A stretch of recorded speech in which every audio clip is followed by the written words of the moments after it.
Hey guys, Lee from straightwoo.com here with the full moon in Virgo reading. As always, I've got the charts in front of me, and let's get into it. As an aside, some of you would have seen some of the eclipse readings that I just did, the lunar eclipse in Leo and the solar eclipse in Aquarius, which are both on my YouTube before these ones, or the one today. You can check back into those if you haven't already. Somebody asked me, and I didn't respond to it, but I want to respond to it now. Hopefully that person is watching. It's a common question, though, which is, what's the nature of the in-between periods in eclipse season? So this 2-week period in between eclipse events. I quite often call that the bardo, or the spiritual loading bay. It can feel very liminal and very floaty, or as if we're, again, I say spiritual loading bay because I kind of had the idea or the picture in my mind that I've been boxed up to be shipped somewhere, but I haven't been sent out yet. And interestingly, on that note, and the reason why I was kind of thinking about it today while I was preparing for putting this video together for you guys, we're now in the first lunation, back to normal life, moon cycle, lunation, that is not an eclipse, that's not linked to an eclipse. And sometimes the eclipses can be quite disruptive, and that's what their nature is, that the lunation cycles themselves are very dependable, hence why in ancient times they were the basis for how we formed measures of time, months, and things like that. And the eclipses are disruptions. They come in and they disrupt that very dependable cycle of the moon in the sky. Here we are. We're in a full moon after the eclipses, after eclipse season. And I think it's handy that this is a full moon in Virgo, which is an eminently practical, grounded sign. So if you feel like you've been thrown a bit helter-skelter from the eclipse events in the last couple weeks, although in particular the solar eclipse in Aquarius was very friendly, so I don't think a lot of people would have had too much upset from that one in particular, it's nice to kind of slide back into normalcy via the world of Virgo. So real quick about Virgo. Virgo is not always easily understood in terms of its expression in the modern world. We think about it as the virgin sign or being virginal. Quite often it's being depicted as either some kind of woman, sometimes with a scythe or with wheat, her connection to agriculture. Virgo does in fact come in the season of time where we must be tending to the crops really carefully if we're to ensure a great harvest. They are connected with harvest. My own favorite thought and thing about Virgo is the glyph itself. And actually, I'll hold this up here in case you guys need to see it, want to see it. This is the Virgo glyph right there. Some of you will know it off the top of your head, others won't. But you can see in the glyph it's an M shape, similar to Scorpio, but then the last bit of the glyph kind of curves up and then folds back in on itself. This speaks to one of the most important parts of Virgo. And I love this. And I know I've probably said this elsewhere. Hopefully I'm not too repetitive for you guys. But my favorite quote, and I think it's Jules Cashford, about Virgo is that because she's closed to distraction, so again that loop closing in on itself, because the Virgin is closed to distraction, she's open to revelation. And that was the original meaning of Virgin. It was being on to oneself, that one was not disrupted or in any way distracted by the normal modes of life, children, husbands, society as it normally is.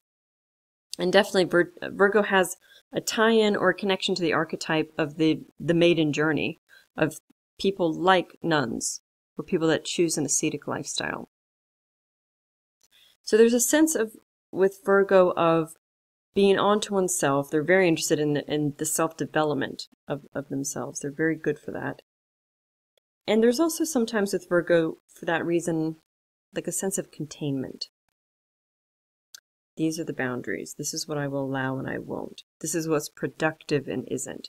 This is what I think is right and it's not. This is pragmatic or it isn't. Containment. Very good at setting boundaries, very good at making use of their mercurial talents. So they're a sign ruled by planet Mercury. They use Mercury in a very, very productive way. They take the Mercury talent and they have to apply it to something. And what they apply it to has to be productive, useful, meaningful. They have to make use of resources. They hate waste. They hate excess. So again, there's a sense of containment.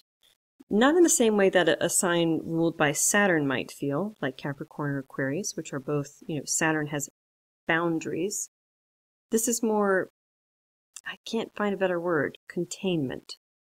There's a container here. The container seeks to be filled by something. And what's interesting, at every full moon in Virgo, or in Pisces for that matter, we have an opposition between Virgo and Pisces, very different signs. Pisces is absolutely uncontainable. It's two fish connected by a leash, trying to get them both to swim in the same direction at the same time with the same destination. Hard. And what we see when we look at this chart is not that there's just the moon in Virgo and the sun in Pisces creating a full moon. We have the moon in Virgo, Juno in Pisces, Sun in Pisces, Neptune in Pisces, Mercury in Pisces, Venus in Pisces, Chiron in Pisces. Things are excessively fishy right now in the sky world. Tons of planets, tons of stuff happening in the sign of Pisces. And therefore it's like little old moon in Virgo, at least by sign, against this very, very powerful block of planets happening in Pisces. And most specifically and closely, the moon's only really strong aspect is between itself and an opposition to Neptune. And going back to containment, and why I was thinking that would be important to communicate, Neptune sometimes people align with and connect with Pisces. It could be said that there are many things about Neptune and Pisces that work well together, or that are very similar, or of a similar nature. But taking Neptune away from the rulership of Pisces, what Neptune is like a fog that rolls in, or mist. So of the outer planets, Neptune, Uranus, and Pluto, in my way of thinking, Uranus is like a lightning bolt that cracks through, breaks things wide open. It can, for that reason, feel very traumatic. Pluto is like being drilled into, or there's sometimes a corrosive element to Pluto in the sense that its transits can feel like something is being aggravated or exfoliated, just exacerbated, slowly until it's purified. Although it's very intense. But Neptune is something entirely different. It's just like a fog comes in and lays over top everything, and you can no longer see your way. And it's a very different experience. And I'm of the mind, like Liz Green says, I hope I'm paraphrasing her well, that, people euphemistically speak about Neptune as being about healing, spirituality, and transcendental stuff, but that Neptune has ghastly denizens hanging about in its waters, as she well says in her book, The Book of Neptune. So sometimes with Neptune, there's deception, there's illusion. That fog rolls in and we can't see clearly. We don't know what we feel. We don't know what we think. Things appear in a certain way, but we have a sense of knowing that I don't really know what's true or what's not. Neptune, however, can be very healing for that same reason, because as we get caught up in the Neptunian fog, we can be drawn out of the kind of everyday monkey mind life and back into a place where we can do better healing. So there is a part of it that can be very healing. It can remove us from kind of the noise of normal life and make us lean back into ourselves a bit more. But when I think about Neptune in this container of Virgo, it's more like the moon in Virgo wants to have this very neat, very tidy, very pragmatic container. Everything's been done. I've made the list. I've checked it twice. And then Neptune comes in with its like tidal wave of fog. The container, which likes to be, what would be the word? Is it impermeable in Virgo? That doesn't want to have a lot of input from the outside. That has a very definitive sense of self. And you'll know this if you know any Virgos, because under #foolish-hobbies, you could list, number 1, trying to tell Virgos what to do. Number 2, trying to tell them they're wrong. Lord, no. Bad ideas. And so here's the sign that's very contained, very smart, very capable, doesn't need a lot of outside opinions, very solid. It's an earth sign, grounded. It's also capable, though. It's movement. It's about getting things done. It's efficient. It's maniacally efficient, in fact. And then Neptune. And then Neptune. Dun dun dun. It just kind of washes over you like a fog or a mist. And it's complete. It is a fog that doesn't lift very easily. But it's useful too. I mean, what I see at this full moon in Virgo, it could be really, really useful for artistic creativity. So in that same moment where Neptune's fog comes in, pushes us back out of ordinary reality just a little bit,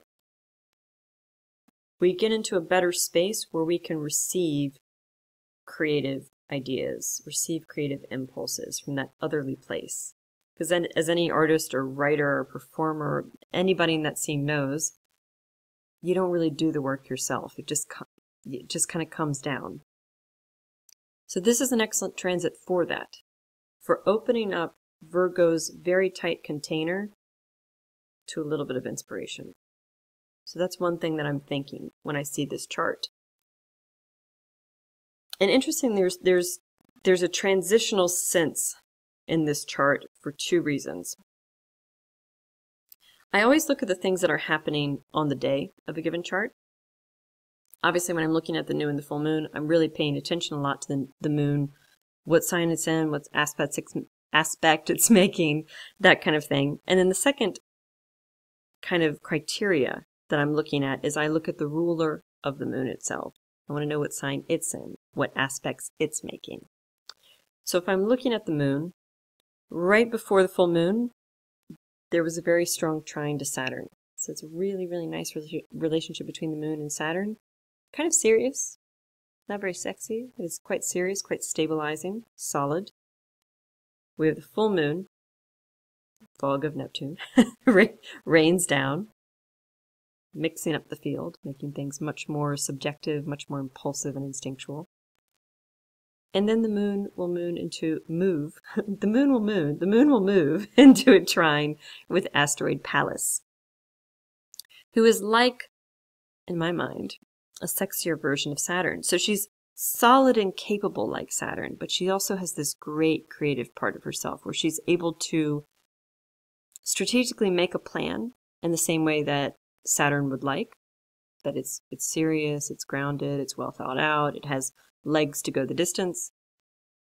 But she has this other side of her being that's very, very creative, that's very intimately connected to kind of the bodily process, the healing processes, what one might call the kind of kundalini energy within the body. And she's able to take those creative impulses and marry them with the strategic. So that's one thing that I look at. I always think, where's the moon gone? Where is it at the full moon? And then where is it heading? Because that tells a little mini story. Number two, the lunation ruler Mercury. Mercury is in Pisces. It's coming up to a really close embrace with Venus in Pisces, which is very pleasant. And it's making a really beautiful trine to Jupiter, which is ultra pleasant. And yet, right before this full moon, for a couple of days, Mercury was making two sticky aspects. So Mercury's been in a bit of a tight spot. And as of more or less now, it's releasing from that place and moving to somewhere else. And this is also something, by the way, that we call in astrology applying and separating aspects. When aspects apply, that means they're building up. It's I've already been here, and I see these things I want in the distance, and I'm heading to them with excitement, with anticipation. There's a growing there. When an aspect is separating, I already been done did that. You know, it's kind of like you ain't got to go home, but you got to get out of here. I've done this, and I'm moving towards something else. So separating aspects are kind of a day crescendo of energy. Applying, open up a crescendo of energy. Decreasing and increasing. So where we're coming from is Mercury square Vesta, Mercury square Mars. Mercury square Mars is pretty simple. It's touchy. It's a little bit snippy. Mercury, communication, the mind, how we rationally process things, our intellect and how we develop it, is at not such nice odds with Mars, who's a little bit fighty, a little bit angry or irritated or frustrated. So sometimes when Mercury squares Mars, again, just communication gets a bit snippy, it gets a bit touchy or defensive. There can just be little kind of like back and forth of this kind of energy, that kind of feeling. When Mercury squares Vesta, however, is confusing. So Vesta is focus and dedication and being like a one-track mind. And I always think about that word, track. It's like having tunnel vision, but it's like being on a track of thought.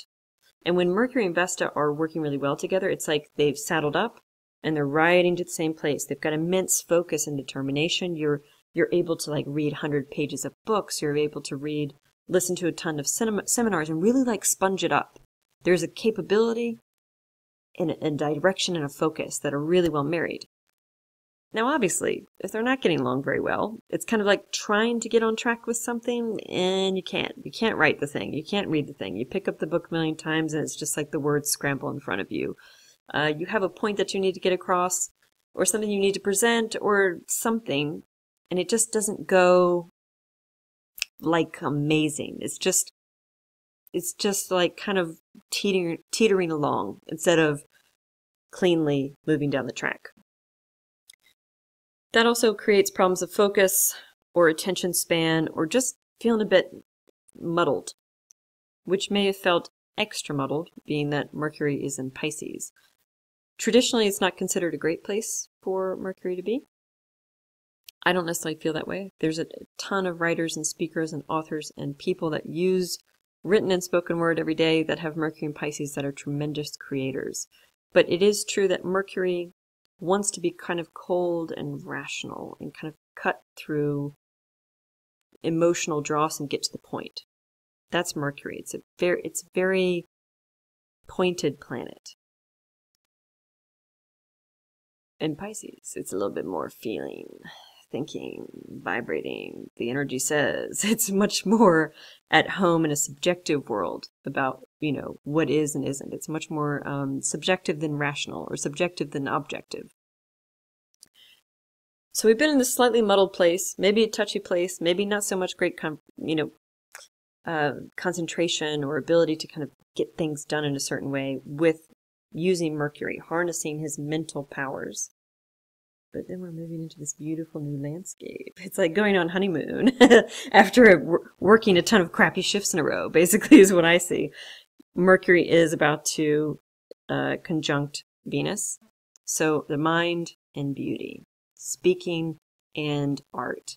This is, again, for me, a great, great, great time to do any kind of speaking, writing, drawing, art, anything inspired, because Mercury and Venus together are going to give you a lot of oomph with that. Equally, if you're selling stuff, if you're making sales, if you're doing negotiation, also a really good time. Lucky time, bonus time. You could sell something and sell it well. You could make a great sale. You could sell something at a price that you wanted. So these are all really, really good times because Mercury, sometimes he's actually depicted with a pouch, a little money pouch or a purse. He's, where we get the words mercantile, commerce, all of those words come from Mercury. So trade, marketing, sales, all that kind of stuff looks very well positioned under this full moon. Really good time to kind of try to up the ante as much as you can for the next couple days. But Mercury and Venus, again, it's almost like what I think and what I value are going to come into alignment. And they're both in trine. This is a harmonious aspect. Trine to Jupiter, who loves the good times, loves the feel-goods, is generous, is gift-giving, is optimistic. Mercury trine Jupiter makes us really able to take the minutia, Mercury, and put it into the big picture, Jupiter. It makes us able to use sage wisdom in different ways in teaching. It can make us great, auspiciously good, fair, just people in negotiation, in sales, in trade, and that kind of stuff. Sometimes Mercury, Jupiter can be a little bit of a blowhard, can happen. But in general, it's a really good, powerfully nice aspect. So that's really beautiful there too. So when I look at this chart, genuinely, I think we need this kind of full moon after the eclipses and after eclipse season, because we're simultaneously in the grounded realm of Virgo, working with her containment and her container, her sense of beingness, her sense of wholly onto oneself, being whole in oneself.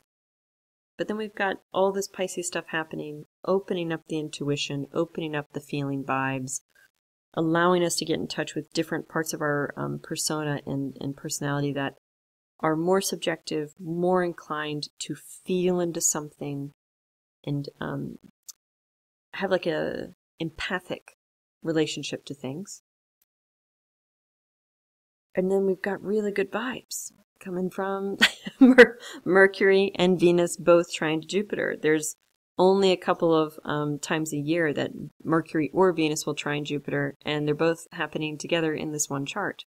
So I think this bodes a lot of great stuff. I hope if this is impacting your chart well, that you're able to collect some of kind of the Mercury-Jupiter goodness at this time. And I will see you guys soon on the blog. I know that I've not been able to start writing again. I've totally had my head down, either on writing products or getting readings out to people. So hopefully soon I will be back on the blog with the normal transits. And that is it. Thank you guys so much as always for following, for liking, for commenting, for sharing. If you want more videos, let me know and subscribe. Lots of love to you guys. Talk soon. Bye.